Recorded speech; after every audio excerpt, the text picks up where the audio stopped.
कार्तिक महीने में लोग अपने घरों और मंदिरों में माता तुलसी का विवाह भगवान विष्णु के शालिग्राम रूप में करवाते हैं। वैदिक पंचांग के मुताबिक 2024 में कार्तिक मास की द्वादशी तिथि बुधवार 13 नवंबर को तुलसी विवाह होगा। पौराणिक कथा के अनुसार तो तुलसी यानी वृंदा का जन्म एक राक्षस कुल में हुआ था। वृंदा का विवाह समुद्र मंथन से उत्पन्न हुए जलंधर नाम के राक्षस से कर दिया गया।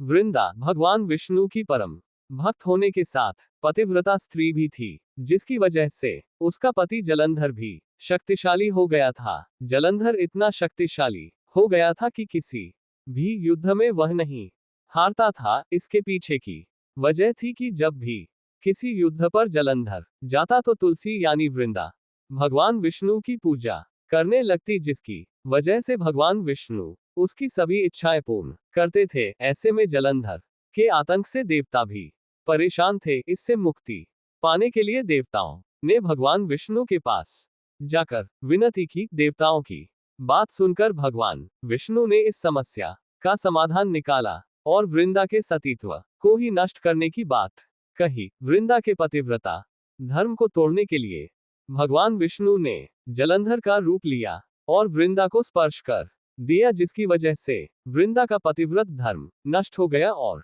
जलंधर की शक्ति क्षीण हो गई। फिर युद्ध में महादेव ने उसका सिर धड़ से अलग कर दिया।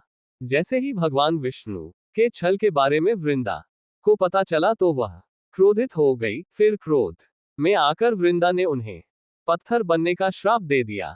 इसके बाद तुरंत भगवान पत्थर के हो गए, जिससे देवताओं में हाहाकार मच गया। हालांकि देवताओं की प्रार्थना पर वृंदा ने अपना श्राप वापस ले लिया। श्राप वापस लेने के बाद वृंदा अपने पति का सिर लेकर सती हो गई। फिर उनकी राख से एक पौधा निकला तो भगवान विष्णु ने उस पौधे का नाम तुलसी रखा और वरदान देते हुए कहा कि मैं इस पत्थर रूप में रहूंगा, जिसे शालिग्राम के नाम से तुलसी जी के साथ ही पूजा जाएगा। मान्यता है कि भगवान विष्णु के इसी वरदान के चलते हर साल देवउठनी एकादशी पर विष्णु जी के स्वरूप शालिग्राम जी और तुलसी का विवाह कराया जाता है।